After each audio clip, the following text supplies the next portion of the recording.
مولا یا باب حوائج مولا یا باب حوائج مولا ہے امام کاظم امام ہے امام کاظم امام. امام علی نقی علیہ السلام ارشاد فرماتے ہیں کہ تم کہیں پہ بھی ہو، تم صرف اپنے لبوں کو ہلاؤ، ہم تمہاری آواز کو سن لیں گے.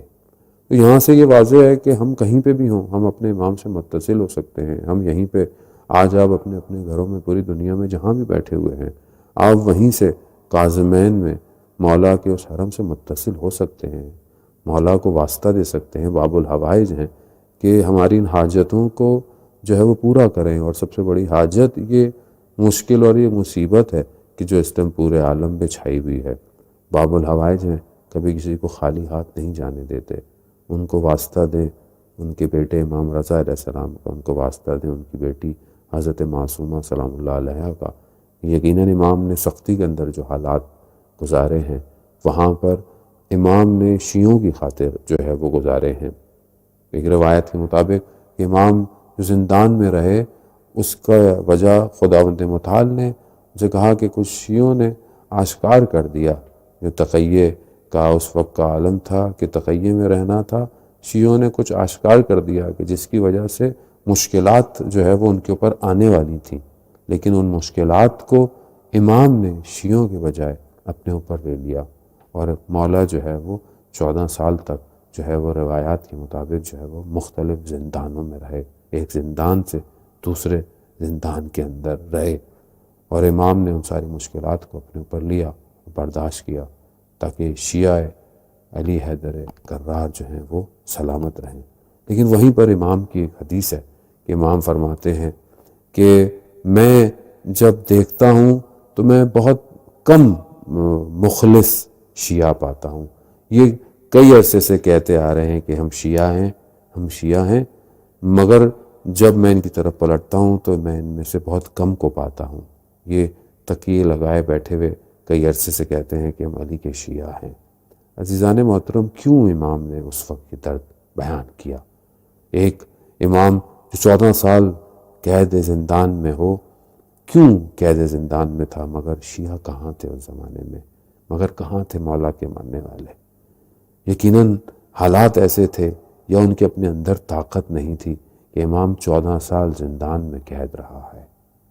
آج 1400 سال اگر آپ کہہ لیں کہ اگر شیعہ صحیح نہ ہو تو 14 سال اور 1400 سال دونوں گزر جائیں گے. آج بھی تو 1100 سال سے زیادہ کا عرصہ ہو گیا امام غیبت کے اندر ہے. تو گویا امتحان کس کا ہے؟ امتحان شیعوں کا ہے، امتحان ماننے والوں کا ہے کہ اگر وہ اپنی ذمہ داری پوری نہیں کریں گے تو پھر ایک امام 14 سال زندان میں رہ سکتا ہے تو یہ دوسرا امام 1100 سال سے زیادہ کا عرصہ جو ہے وہ غیبت کے پردے میں رہ سکتا ہے. تو یہاں پر ہم امام کو سمجھیں کہ امام ہے کہ جب تک ہم امام کو نہیں سمجھیں گے ہم نہیں پہنچ سکتے اس اصل ہدف تک. کربلا کو بار بار ریپیٹ کرنے کا مقصد کیا ہے؟ کربلا کے ان واقعات کو بار بار مجالس میں ممبر سے کتابوں سے بیان کرنے کا مقصد کیا ہے؟ تاکہ ہم پہچانیں کہ وہ جو لوگ امام حسین علیہ السلام کو پہچانے ہیں وہ کون لوگ تھے اور انہوں نے کس طرح امام حسین کو پہچانا ہے. اور یہی ان کی پہچان باعث بنی کہ انہوں نے اپنے آپ کو قربان کر دیا امام کے اوپر اور امام کے اس کام کو ختم نہیں ہونے دیا، بلکہ اسی نے کربلا سے وہ نور نکلا جو آج تک صدیوں کے فاصلوں کو طے کرتا ہوا ہمارے تک پہنچا ہے. تو یہاں امامت شناسی مہم ہے. امام کس کو کہتے ہیں؟ اور اس حالات میں جو دنیا کے حالات چل رہے ہیں یہاں پر ہم اگر امام کو نہیں پہچانیں گے تو ہم مایوسی کے اندر ہیں. اگر ہم امام کو نہیں پہچانیں گے تو ہم اصل ہدف کی طرف بڑھ نہیں سکتے. یہ مصیبتیں، یہ ابتلاعات، یہ بلائیں جو دنیا میں آتے ہیں، خب اس کا فلسفہ ہے. خیر اور شر کا دنیا میں فلسفہ ہے. جہاں خیر نہیں ہے وہاں شر ہے. خیر مطلقاً پروردگار ہے اور پروردگار نے ہر چیز کو خیر خلق کیا ہے. پروردگار نے شر کو خلق نہیں کیا. جہاں خیر کم ہو جائے وہاں شر خود وجود میں آ جاتا ہے. جس طرح تاریکی جو ہے اس کا کوئی وجود نہیں ہے، ہاں مگر جب روشنی نہیں ہوتی، نور نہیں ہوتا تو پھر ظلمت اور اندھیرا ہو جاتا ہے. تو وہاں پر ہم دیکھیں کہ ہم اپنے امام کو پہچانتے ہیں کہ نہیں پہچانتے. وہ وجود خیر، وہ حجت خدا کیا کائنات میں نہیں ہے؟ بالکل ہے، لیکن ہم کو کیوں نہیں پہچان پا رہے؟ اور یہ مصیبتیں جو اس ٹائم آئی ہوئی ہیں، ہمیں ان مصیبتوں کو کس طرح برداشت کرنا ہے، کس طرح اس کو سنبھالنا ہے، کس طرح استقامت دکھانی ہے، تاکہ ہم اپنے وقت کے امام تک پہنچیں. امام موسیٰ کاظم علیہ السلام کے دور میں لوگ امام کو نہیں پہچانے تھے صحیح طرح. وہ ہر دور کے اندر یہ ہوا ہے کہ ہر دور کے امام کے اندر ہر کوئی نہیں پہچان پایا امام کو، مگر کچھ نے پہچانا، اور جنہوں نے پہچانا وہی جو ہے وہ کامیاب ہوئے اس دور کے اندر بھی، اور وہی کامیاب ہیں آج کے دور کے اندر بھی. گو کہ امام کا دور بہت سختیوں کا دور تھا، اور ان حکمرانوں کا، ظالم حکمرانوں کا، جو کہ یہ جانتے تھے کہ یہ امام جو ہے وہ خود اپنی جائیگاہ رکھتے ہیں، خود ان کا اپنا جو ہے وہ ایک مقام ہے. خود جو ہے وہ اس وقت خلیفہ وقت کے پاس جب امام حاضر ہوئے تو اپنی جگہ سے کھڑا ہوا اور اس نے اپنی جگہ پر امام کو بٹھایا. پھر جب امام چلے گئے تو خلیفہ وقت کے ایک بیٹے نے پوچھا کہ آپ اتنی جب ان کے عزت کے قائل ہیں، آپ اتنی ان کو جو ہے وہ رسپیکٹ دے رہے ہیں، تو آپ یہ منصب ان کو کیوں نہیں دے دیتے؟ تو وہ کہتے ہیں کہ یقیناً وہ اس کے حقدار ہیں، لیکن جہاں حکومت اور ملکوتیت کی بات آتی ہے تو وہاں پر اگر تم بھی میرے سامنے آئے تو میں تمہاری گردن کو جو ہے وہ اتار دوں گا. یعنی کیا بات؟ مسئلہ یہ ہے کہ یہاں پر دنیا پرستی ہے، یہاں پر نفس پرستی ہے، یہاں پر ڈیزگنیشن جو ہے وہ امپورٹنٹ ہے، یہاں ریاست طلبی جو ہے وہ مہم ہے. یہی چیز ائمہ علیہ السلام اور انبیاء کے مقابلے میں آئی ہے. یہی چیز آج بھی، میں نہیں کہتا کہ آپ کے اندر ہو سکتا ہے میرے اپنے اندر کسی طرح سے چھپی بھی ہو، شرک خفی کسی بھی طریقے سے میرے اندر چھپا ہوا ہو. دنیا کی محبت ان مشکلات میں جو آج مشکلات عالم کے اندر آئی ہیں، یہ میرے لیے ٹیسٹنگ ہے، اور یہ میرے لیے ٹیسٹنگ تھی اور میرے لیے مسلسل ٹیسٹنگ ہے کہ یہ جو سب کچھ ہو رہا ہے، یہاں مجھے کچھ کھو جانے کا افسوس ہے، یہاں میرے ہاتھ سے کچھ نکل جانے کا مجھے افسوس ہے، یا میرے لیے آگے زندگی بلائنڈ ہو گئی ہے، آگے اندھیرا ہے. کیا میں اس طرح سوچ رہا ہوں کہ آنے والے وقت میں سب کچھ اندھیرا ہے، یا میں کسی خوف و ہراس کے عالم میں ہوں، اور میں کس طرح اس وقت دنیا کو دیکھ رہا ہوں، میرے لیے اس ٹائم دنیا کیا ہے، دنیا کس طرف بڑھ رہی ہے. تو جن کے ایمان مضبوط ہیں وہ مشکلات کو طے کر رہے ہیں، عقلانی طریقے سے، لاجیکل طریقے سے آگے بڑھ رہے ہیں، کیونکہ مشکلات کا فیض ہے. ان مع العسر یسرا، پروردگار قرآن میں کہہ رہا ہے کہ ہر مشکل کے بعد جو ہے وہ آسانی ہے، اور یقیناً آسانی ہے. لیکن اگر ہم ان مشکلات سے گزریں گے تو، اگر یہ نہ ہو کہ مشکلات ہمیں گھیر کر ہمیں ختم کر دیں. مشکلات اور امتحانات کا فلسفہ ہے. دنیا کا اصل جو ہے، دنیا کے معنی ہی دونوں پر بستی کے ہیں. دنیا سے مشکلات الگ ہو ہی نہیں سکتی ہیں. کامیابی کہاں ہے؟ کامیابی اس طرف ہے کہ جہاں وہ اس دنیا سے گزر کے جانا ہے. اور ائمہ علیہ السلام نے ہمیں یہی درس دیا ہے کہ دیکھو توحید سے متصل رہو، آخرت کی طرف متصل رہو.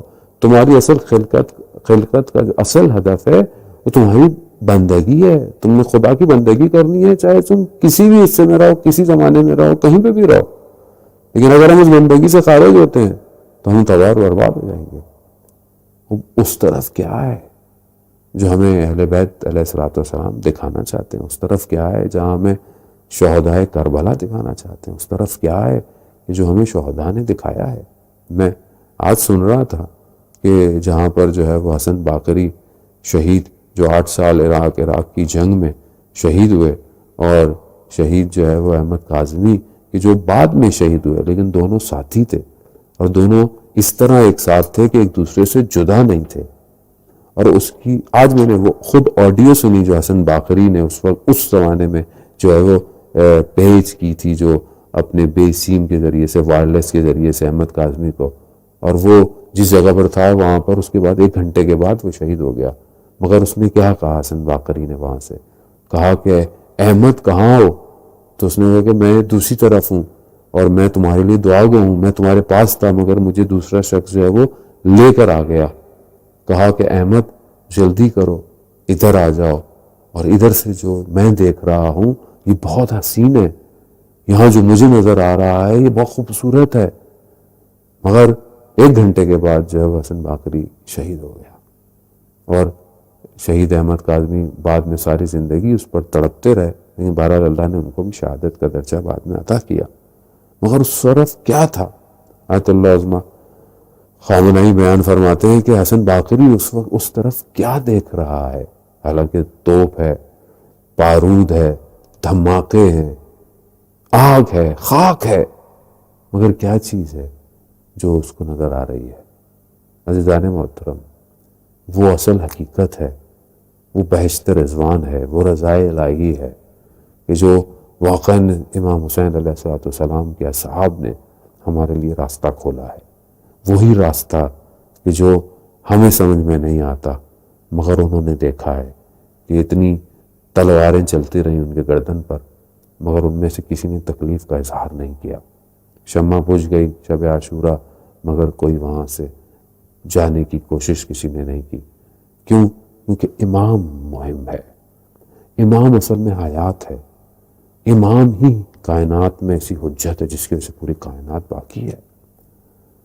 پوری زمین اور آسمان میں ہر چیز جو ہے وہ تسبیح کر رہی ہے، یسبح للہ ما فی السماوات و ما فی الارض، ہر چیز زمین اور آسمان کے درمیان میں جو ہے وہ تسبیح کر رہی ہے، مگر ان کو تسبیح کون دے رہا ہے؟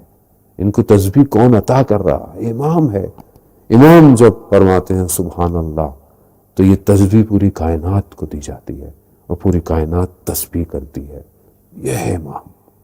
ہم امام کو نہیں سمجھ پائے، جو امام کو سمجھا وہ اپنی جان سے، اپنے مال سے، اپنی اولاد سے گزر گیا ہے۔ ہم یہاں سمجھیں کہ امام موسیٰ کاظم علیہ السلام کو اس وقت ایک اچھی خاصی تعداد نہیں سمجھ پائی، ورنہ اپنے آپ کو قربان کر دیتے، لیکن امام نے ان کو بچایا اور اپنے آپ کو سختیوں میں ڈالا۔ آج وقت کا امام غیبت کے پردے میں ہم سے سوال کر رہا ہے کہ ان مشکل حالات میں تمہاری میری طرف کتنی توجہ ہے؟ میرے لیے کیا کرو؟ حالات سخت ہیں، خود یہ جو حالات دنیا میں ہیں شاید کسی نے سوچا بھی نہیں ہوگا۔ جو اس ٹائم سچویشن ہے دنیا کی، کہ میں خود ابھی کئی جگہ سے جو ہے وہ ٹریول کر کے آیا ہوں، کئی ملکوں سے ہو کر آیا ہوں، اور جو ہے وہ میں نے اپنے آنکھوں کے سامنے سے اس میٹلسٹک ورلڈ کو دیکھا کہ جس کے خوابوں خیالوں میں لائف آفٹر ڈیتھ نہیں ہے، اور اگر ہے بھی تو ایمان نہیں ہے، جس نے اپنی صرف دنیا کو، ظاہری دنیا کو خوبصورت بنایا ہوا ہے۔ اب جو ظاہری دنیا جس کو خوبصورت بنایا ہوا ہے یہ ٹوٹتی ہوئی نظر آ رہی ہے، یہ محل لٹکتے ہوئے کھٹکتے ہوئے نظر آ رہے ہیں، یہ ہر چیزیں جو سسٹم بنایا انسان نے وہ اس کو تباہ ہوتا ہوا نظر آ رہا ہے، جبکہ خود تباہ کیا ہے اس نے، خود اس کا اپنا اس میں قصور ہے۔ اس میں پروردگار کی طرف سے مشکلات، مصیبتیں، انسان خود ان مشکلات کو ایجاد کرتا ہے۔ اگر انسان بندگی صحیح کرے تو انسان کامیابی کی طرف بڑھتا رہے گا۔ خود یہ جو سب اس نے بنایا تھا، ویسٹ میں پوری آئیڈیالوجی، یہ پورا سسٹم بنایا، یہ ٹوٹتا ہوا اس کو نظر آ رہا ہے، اس کی سانسیں اکھڑتی ہوئی نظر آ رہی ہیں، اس کی سمجھ میں نہیں آ رہا کہ وہ کیسے رہے گا، وہ کیا کہ یہی دیکھا۔ اسی وجہ سے آپ نے دیکھا کہ وہ ظاہراً اتنی مہذب قوموں کا حال آپ نے دیکھ لیا کہ جہاں پر لاک ڈاؤن کی سچویشن آئی وہاں پر بازاروں میں کیا حال تھے، ایک دوسرے کے ساتھ کیا حال تھے۔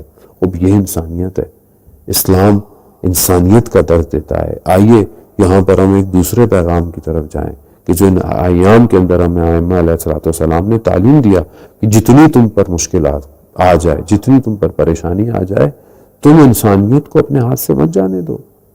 جنگوں کے بھی قوانین بتائے اسلام نے کہ جنگوں میں نہ تم نے لوگوں کے گھروں کو نقصان دینا ہے، نہ ان کے درختوں کو، نہ ان کے کھیتوں کو، نہ ان کی خواتین کو، نہ ان کے بچوں کو نقصان دینا ہے۔ خب یہ ابھی ہم حالت جنگ ہے، مثلا ابھی ایک ایسی پریشانی ہے، تو یہاں پر ہمیں کیا کرنا چاہیے؟ یہاں پر اگر کوئی مشکل میں ہے، کوئی پریشانی میں ہے، کوئی مریض ہے، ہمیں ان کی مدد کرنی چاہیے۔ اور یہاں ماشاءاللہ اتنے مومنین جو ہیں وہ دیکھ رہے ہیں کہ خود جو ہے خود جمہوریہ اسلامی کے اندر بھی لوگ جو ہے وہ خود ایک دوسرے کی ہیلپ کر رہے ہیں۔ حتیٰ میں نے یو کے اور بعض جگہوں میں دیکھا جو ہمارے جوان ہیں ماشاءاللہ وہ بغیر تفریق کیے کہ جو ہے وہ مسلمان ہیں یا غیر مسلمان ہیں، کوئی بھی ہے جو مشکل کے اندر ہے، جو گھروں کے اندر بوڑھے لوگ رہ رہے ہیں، وہ ان کو کھانے پینے کا سامان پہنچا رہے ہیں۔ یہ ہے اسلام، یہ ہے امام کے ماننے والے کہ اس مشکل کے عالم کے اندر وہ نہ صرف خود غرض نہیں ہے بلکہ وہ دوسروں کی مدد کر رہے ہیں۔ اب آئے ہم دیکھیں کہ ہم کیا کر رہے ہیں حالات کے اندر، اس پینک سچویشن کے اندر ہم دوسروں کو دیکھیں کہ ہو سکتا ہے کسی کے گھر کا راشن نہیں ہو، کوئی لوگ ڈیلی کے کھانے پینے والے ہیں، مختلف آرگنائزیشن اس پہ کام کر رہی ہیں، ہر جگہ کام کر رہی ہیں. ہمیں ہر جگہ جو ہے وہ خود اپنی ذمہ داری کو نبھائیں. اور یہیں پر میں کہوں گا کہ جو حالات خاص طور پہ پچھلے دنوں سے پاکستان زائرین کے ساتھ ہوئے بارڈر کے اوپر، اور بھی بہت سارے زائرین جہاں مشکل ہیں، ہندوستان کے زائرین بھی جو ہے وہ کم اور مشہد کے اندر جو ہے وہ سٹک ہو گئے ہیں، آہستہ آہستہ جا رہے ہیں، جن میں سے تافتان بارڈر پر جو پاکستان اور ایران کا بارڈر تھا، وہاں اتنی مشکلات کے اندر آپ مسلسل ویڈیوز بھی دیکھتے رہے. اور بہرحال اس میں جو ہے وہ پرابلم وہی سسٹم کی ہے. جب سسٹم ڈیزائن نہیں ہے دوسری طرف تو پھر یہ مشکلات ہوں گی. اور بہرحال کہیں نہ کہیں تعصب بھی جو ہے وہ پایا جاتا ہے کہ جس کی وجہ سے جو ہے وہ اتنے ہزاروں لوگ جو ہیں وہ دوسری طرف سے ملکوں کے اندر وارد ہوتے رہے، ان کے ساتھ کچھ نہیں ہوا، لیکن صرف شیعہ حیدر کرار کو اس مشکل میں ڈالا گیا. تو وہاں پر میں ان زائرین کو اور مومنین کو پیغام دوں گا کہ آپ پریشان مت ہوں. شیعہ حق پر ہونے کی وجہ سے اسے قیمت دینی پڑتی ہے. مولا کائنات حضرت علی ابن ابی طالب علیہ السلام حق پر تھے اور خود حق تھے، جس کی وجہ سے انہیں مشکلات کا سامنا کرنا پڑا، اور انہوں نے مشکلات کو سنبھالا. خود جو ہے وہ ابن حدید جس نے شرح نہج البلاغہ لکھی ہے، وہ خود بیان کرتا ہے کہ 70,000 یا 60,000 ممبر 100 سال تک مولا کائنات کے وہ برا بھلا کہتے رہے. خوب کیوں؟ حق پر تھے. تو اگر آپ حق پر ہیں، یہ مشکلات آپ کے اوپر حق کی وجہ سے ہیں. آپ زائر ہیں، آپ کی مشکلات جو ہے وہ اس لیے آپ برداشت کر رہے ہیں. آپ اپنے ایمان کو مضبوط رکھیں، انشاءاللہ آپ کی زیارت جو ہے وہ مقبول ہے. اور وہ لوگ جو آپ کی مدد کر رہے ہیں کہ اس ٹائم آپ مختلف جگہوں پر آپ لوگوں کو پہنچا دیا گیا ہے، قابل تحسین ہے وہ علماء کرام کہ جو اپنے جگہوں کو، شہروں کو چھوڑ کر جو ہے وہ آپ لوگوں کی مدد کر رہے ہیں. وہ آرگنائزیشنز، وہ انجمنیں، وہ تنظیمیں جتنی بھی ہیں کہ یہاں پر جو ہے وہ بغیر ناموں، بغیر اس کے ہر کوئی مل کر جو ہے وہ کام کر رہا ہے. اور ہمیں کرنا بھی یہی چاہیے. نام جو ہے وہ ہمارے اپنے وجود کے لیے ہے. اگر ہم کوئی کام اپنے نام کے لیے کر رہے ہیں تو گویا نفس ہمارا جو ہے نا کہیں. اور یقیناً جو لوگ کام کر رہے ہیں وہ خلوص کے ساتھ اور اخلاص کے ساتھ کام کر رہے ہیں. اور انشاءاللہ وہ اس مشکل حالات میں ہمیں بھی چاہیے کہ اگر ہم گھروں میں بیٹھے ہوئے ہیں، اگر ہم وہاں نہیں پہنچ سکتے ہیں تو ہم کسی طریقے سے اپنی مورل سپورٹ دیں، کچھ نہیں تو اپنے فائنینشل سپورٹ کریں. جو ضرور کتنی آرگنائزیشن جو ہیں وہ ان کے لیے جو ہے وہ کھانے پینے اور باقی انتظام کر رہی ہیں. سندھ کے اندر تو مجھے نظر آیا کہ بہت اچھا کام ہے، لیکن پنجاب کے اندر جو میری جو علماء سے بات ہوئی تو وہاں افسوس کا عالم ہے کہ وہاں پر لوگ نہیں مدد کر رہے ہیں. ابھی ہمارے پروگرام کینسل ہو گئے ہیں، اتنے بڑے بڑے جشن تھے وہ کینسل ہو گئے ہیں، ساری چیزیں. یقیناً وہ جو پیسے تھے ہمارے پاس، وہ جو ہم نے خرچ کرنے تھے، ان کو ان زائرین کے لیے خرچ کریں. یہ مولا کے زائر ہیں. ہم خود چاہتے ہیں کہ مولا کا حرم کھولے، ہم زیارت پہ جائیں. وہ خود جو زیارت پہ آیا ہم اگر اس کی تو حفاظت کریں، اس کا تو خیال رکھیں. جب ہم اس کا خیال رکھیں گے تو یقیناً جلدی یہ حرم کھل جائیں گے، اور پھر ہم سب جو ہے وہ جلدی جو ہے وہ زیارت پہ جو ہے وہ جا پائیں گے. عزیزان محترم، زندگی گزر جائے گی، زندگی گزر رہی ہے. موت پر حق ہے، موت میں آنا ہے کسی نہ کسی طریقے سے. مگر اس کا یہ مطلب نہیں کہ ہم احتیاط نہیں کریں، ہم خیال نہیں کریں. ہمیں جو ڈاکٹر یا اسپیشلسٹ جو بھی ہمیں کہہ رہے ہیں، کیونکہ ہم ایکسپرٹ نہیں ہیں ان چیزوں کے. ہر آدمی واٹس پہ ایکسپرٹ بنا ہوا ہے، یہ دوائی ہے، یہ کھائیں، وہ پئیں. جو ڈاکٹرز کہہ رہے ہیں، جو ایکسپرٹس کہہ رہے ہیں، ہمیں اس پہ عمل کرنا ہے. حتیٰ مہاراجہ کرام آیت اللہ اعظم نے بھی جو فتاوے دیے ہیں کہ ہمیں ان ایام کے اندر خیال رکھنا ہے. ہم ان ایام کے اندر جو ہے وہ پرہیز کریں اجتماع سے کہ جہاں پر بہت سارے لوگ جمع ہوتے ہیں. اسی وجہ سے انہوں نے بعض جگہوں پر کہا ہے کہ نماز نہیں پڑھیں. جماعت میں نماز جمعہ جو ہے وہ اس کو جو ہے وہ ختم کر دیا گیا ہے کہ ظاہر کیونکہ گورنمنٹ جب کہہ رہی ہے، ایکسپرٹ جب کہہ رہے ہیں کہ جب آپ ایک جگہ جمع ہوں گے تو مشکلات ہوں گی، بیماری پھیلے گی، مشکل ہوگی. اور وہاں پر جو ہے وہ آیت اللہ اعظم نے بھی یہ کہا ہے کہ ہم جو ہے وہ اس سے پرہیز کریں. تو ہمیں بہرحال اس سے پرہیز کریں. ہر کوئی ایکسپرٹ نہ بنے. جو ڈاکٹر کہہ رہے ہیں ہمیں اس پہ عمل کریں، پریکاشن پر عمل کریں. یہی تعلیمات اہل بیت ہے، یہی تعلیمات قرآن ہے. صحت اور جان مہم ہے، اس لیے جو ہے کہ انسان نماز پڑھ رہا ہو، شخص ڈوب رہا ہو، جبکہ واجب نماز پڑھ رہا ہو، اور کہا جاتا ہے کہ وہ نماز کو ترک کرے اور جو ہے وہ اس کی جان بچائے. جس نے ایک انسان کو بچایا اس نے گویا انسانیت کو بچایا. تو یہ سارے کام انسانیت کو بچانے کے لیے ہیں.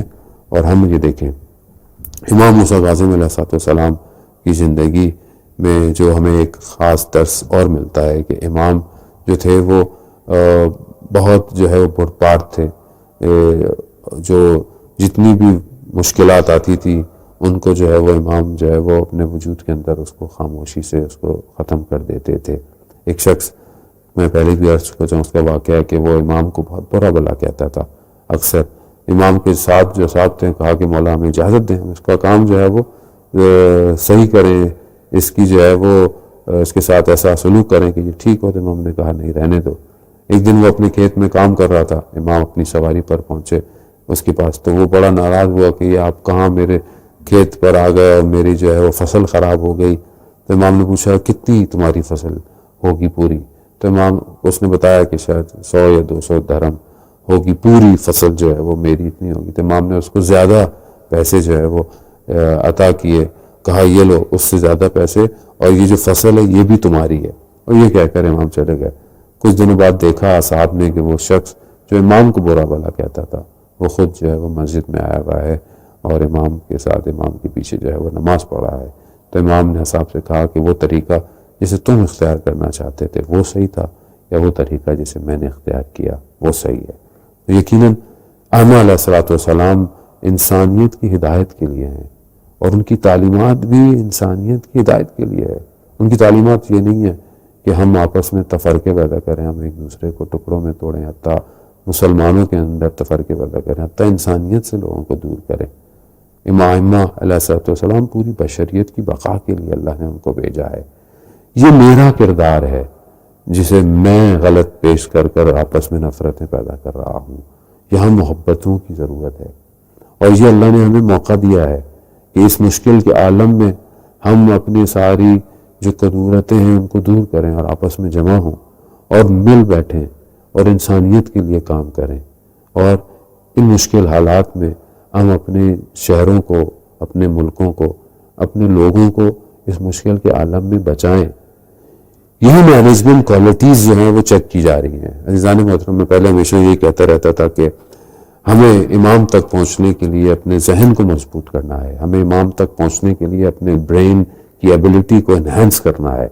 کیا ابھی ہم اس پینک میں، اس ڈیزاسٹر مینجمنٹ کے اندر ہمارا ذہن اتنا اسٹرانگ ہوا ہے کہ ہم چیزوں کو مینج کر سکتے ہیں؟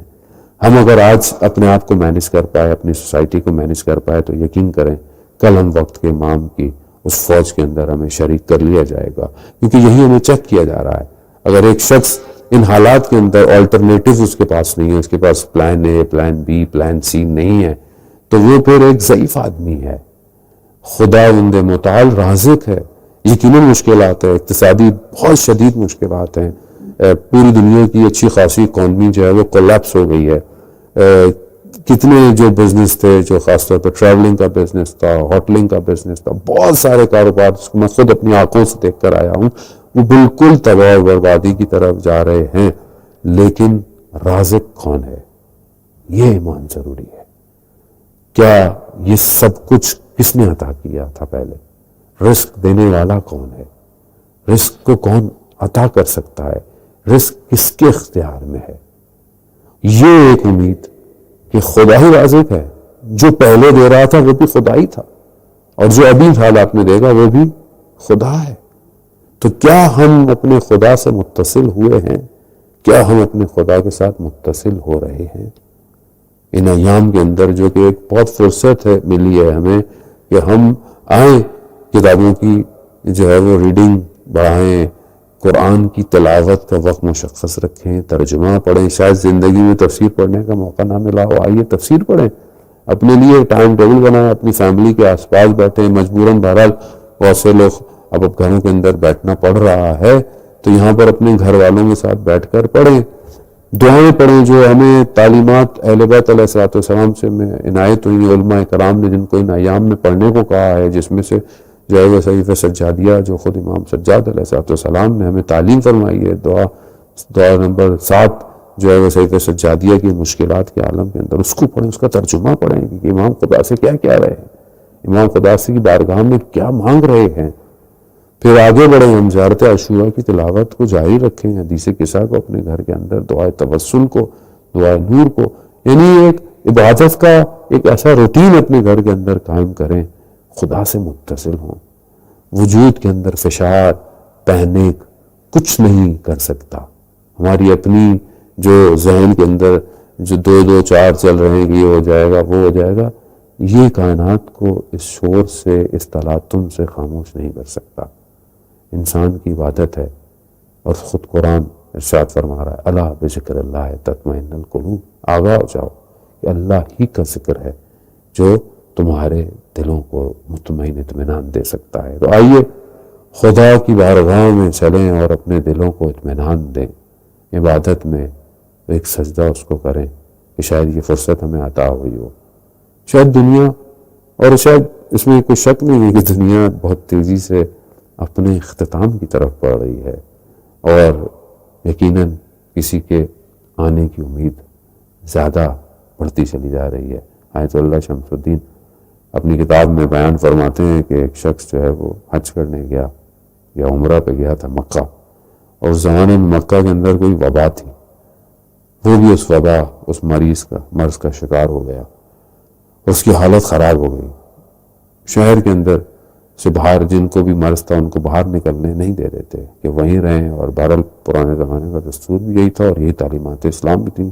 رسول خدا حضرت محمد مصطفیٰ صلی اللہ علیہ وسلم سے بھی یہی ہے کہ جہاں وبا اور بیماری ہو وہاں آپ شہروں کو ترک نہ کرو اور دوسرے شہروں کی طرف نہ جاؤ، اور دوسرے لوگ اس طرف نہ آئیں تاکہ وہ وبا وہیں ختم ہو اور دوسروں کو نہ پھیلے۔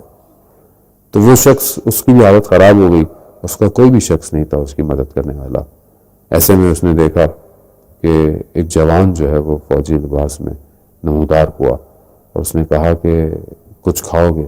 اور پھر اس شخص نے جوان نے مجھے کچھ کھانے کو بنا کر دیا، مگر میری ہمت نہیں تھی کہ میں جو ہے وہ ایک لقمہ بھی جو ہے وہ لے سکتا۔ پھر اس نے اپنی جیب سے ایک جو ہے وہ اورنج نکالا اور اس کو جو ہے اس کے اندر نچوڑا، پھر میں نے بڑی مشکل سے ایک لقمہ لیا تو میرے پورے وجود میں ایسا لگا کہ جان آ گئی۔ پھر اس جوان نے مجھے کہا کہ اب تم یہاں سے جا سکتے ہو، ٹھیک ہو گئے ہو۔ کہا میں کیسے جاؤں؟ پہرے لگے ہوئے ہیں، کوئی شہر سے باہر نکلنے نہیں دے رہا۔ تو کہا لا میں تمہیں لے کے چلتا ہوں، اور وہ جوان مجھے لے کر نکلا، مگر جتنے بھی وہاں پر جو ہے وہ نگہبان کھڑے ہوئے تھے شہر کے باہر، کسی کو ہم نظر نہیں آئے، اور وہ مجھے جوان جو ہے باہر لے آیا۔ میں نے اس سے پوچھا کہ تم ہو کون کہ جس نے میری جان بچائی، اور کسی نے ہمیں دیکھا نہیں اور ہم باہر آ گئے۔ اس نے کہا جب تم اپنے شہر پہنچو گے جو تیسرا شخص تم سے مصافحہ کرے گا اس سے پوچھنا کہ میں کون تھا۔ سفر طولانی تھے اس زمانے میں۔ کہا میں اپنے شہر پہنچا، اور جب میں پہلے در شخص سے ملا، اب میرے دل میں پورا اضطراب تھا کہ کون تیسرا شخص مجھے ملتا ہے۔ پھر میں دوسرے سے ملا، جب تیسرے سے ملا تو وہ شہر کا وہ داو زبان تھا، وہ جو شہر کی نگہبانی کرتے ہیں، شہر کے آنے اندر جانے والے معاملات کو دیکھتے ہیں۔ تو میں نے اس سے جیسی بولا تو میں نے کہا یہ شخص تو ایک عام سا شخص ہے، اسے کیا پتا وہ شخص کون ہوگا۔ تو یہ میں سوچ رہا تھا تو اس شخص نے مجھے خود بولا کہ تم نہیں جانتے کہ وہ شخص جو تمہیں ملا تھا وہ وقت کا امام تھا۔ میں نے یہ سنا تو میں بہت حیرت ہوا۔ وہ کہتا ہے پھر اس شخص نے کہا کہ یہ میں راز تمہیں نہیں بتاتا، مگر کیونکہ میں خود چند دن بعد جو ہے وہ اس دنیا سے چلا جاؤں گا، اس لیے میں نے تمہیں یہ راز بتایا۔ ہاں عزیزان محترم، وقت کے امام سے متصل ہوں، وقت کے امام سے توسل کریں۔ آج روز جمعہ ہے، روز جمعہ گزر رہا ہے، روز جمعہ گزر جائے گا، روز متوقع ظہور ہے، لیکن آج ہم نے اپنے وقت کے امام کو کتنا یاد کیا۔ یہی گریہ ائمہ علیہ السلام کی زندگی کا رہا کہ کتنے لوگوں نے ان کو یاد کیا۔ آج جو ہے وہ روز شہادت ہے اور امام جو ہے وہ ہمارے درمیان سے چلے گئے، لیکن امام کیسے گئے؟ امام خود فرماتے ہیں کہ میں ایک زندان سے دوسرے زندان میں بھیجا گیا، میرے لیے سخت تھے ایک زندان، اور وہ ہر مختلف زندان کو امام نے جو ہے وہ طے کیا۔ کہیں امام کو ماننے والوں نے ایسی جگہ پہ رکھا مگر وہاں برابر میں ایسی آوازیں آتی تھیں، ایسے ناچ گانے اور آوازیں جو کہ امام کو اس زندانوں سے زیادہ تکلیف دیتی تھیں۔ گویا اگر کوئی حرام کام ہو رہا ہو تو وہ ہمارے لیے سخت زندان ہے۔ ہم خود ایک زندان کے اندر ہیں، اپنی خواہشات کے زندان میں، اپنی زندگی کی ان طولانی آرزوؤں کے زندان میں ہیں جس نے ہمیں گھیر کے رکھا ہوا ہے۔ الدنیا سجن مومن، دنیا جو ہے وہ مومن کے لیے ویسے ہی زندان ہے۔ مگر امام ان زندانوں سے ہوتے رہے، اور جب امام ان زندان میں پہلی دفعہ بھیجے گئے تو امام سے اس روایات کو بیان ہوتا ہے کہ امام فرماتے ہیں کہ پروردگار تیرا شکر گزار ہوں، تو نے مجھے موقع دیا کہ میں تیری بارگاہ میں خلوت میں تجھے عبادت کر سکوں۔ مگر ایک جگہ سے دوسری جگہ جاتے جاتے ایک وقت ایسا آیا جب اس آخری اس لعین کے زندان میں وہاں پہنچے کہ جس کے لیے مشہور تھا کہ جو اس کے اس زندان میں اس گہرے کالے کنویں جیسے زندان میں جو جاتا تھا وہ واپس نہیں آتا تھا۔ اور جب امام کو وہاں بھیجا گیا، وہاں ایک امام کی عجیب دعا ہے، عجیب کلمات ہے۔ یہ لعین خود کو جہنم واصل ہو گیا، مگر اس کی بیوی اور اس کی اولاد اہل بیت کے ماننے والوں میں شمار ہوئے۔ کیسے ہوئے؟ کیونکہ اجازت تو نہیں تھی کسی کو اس زندان کے قریب جانے کی۔ یہ بچے بہانوں سے صحن اور حیات میں پہنچتے تھے، اور وہ خود کہتے ہیں کہ ہم نے سنا کہ ہمیں زندان سے آواز آتی تھی، اے پروردگار کہ جس کے قبضے میں سب کچھ ہے، جو زمین سے پانی اور خاک کے درمیان سے پودے کو نکال سکتا ہے، جو ماں کے رحم سے اولاد کو دے سکتا ہے، اے پروردگار کہ جو بدنوں اور اعضاء سے روح کو نکالتا ہے، پروردگار مجھے زندان سے آزاد کر، اس سخت حالات سے مجھے باہر نکال پروردگار۔ پروردگار نے یہی ہوا کہ وقت گزر گیا اور کچھ ماننے والے آئے جو امام کے چاہنے والے تھے۔ وہ چاہتے تھے کہ ہم کس طریقے سے امام کو دیکھیں، تو بیان ہوتا ہے کہ جب انہیں کہا کہ سوراخ ہے، سوراخ سے دیکھو، تو انہوں نے کہا کہ ہمیں کچھ نظر نہیں آتا۔ کہا کیا ہے؟ کہا ایک کپڑا سا رکھا ہوا ہے۔ کہا یہی امام ہے۔ امام اتنے ضعیف ہو چکے تھے کہ امام کے بدن پر صرف اور صرف وہی زنجیریں تھیں، وہی توق بندھے ہوئے تھے۔ ہاں عزاداران محترم، امام کو زہر دیا گیا اور امام جو ہے وہ اسی زندان میں جو ہے وہ شہید ہو گئے۔ باعجاز امامت معجزہ ہوتے ہوئے خود امام رضا علیہ السلام جو ہے وہ تشریف لائے۔ یقیناً انہوں نے ہی سارے کاموں کو انجام دیا۔ امام کے اس جنازے کو جو ہے وہ باہر رکھ دیا گیا، اور 3 دن تک کہتے ہیں کہ بغداد کے پل پر امام کا جنازہ پڑا رہا، اور پھر امام کو جو ہے وہ مزدوروں نے جو ہے وہ وہیں پر دفنا دیا کہ جہاں آج امام کا روزہ ہے۔ لا یوم یوم خواب عبداللہ، مولا 3 دن آپ کا جنازہ پڑا رہا، مگر ایک ایسے چیز میں تھا کہ آپ کا جنازہ اندر تھا۔ یقیناً آپ کے بدن پر سخت نشان تھے، یقیناً آپ زنجیروں میں تھے، مگر آپ کے جھٹ کا جنازہ 3 دن تک بے گور و کفن کربلا کی دشت میں خاک میں آلودہ، اور ہوائیں اس کے اوپر سے اڑتی رہیں۔ الا لعنۃ اللہ علی القوم الظالمین وسیعلم الذین ظلموا۔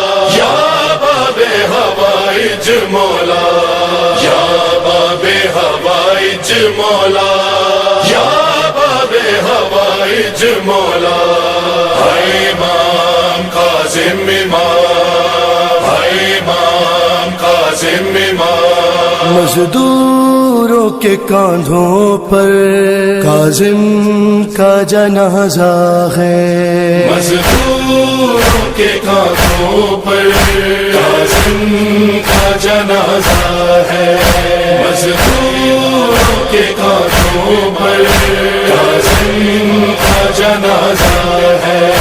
بغداد کے قیدی پر بغداد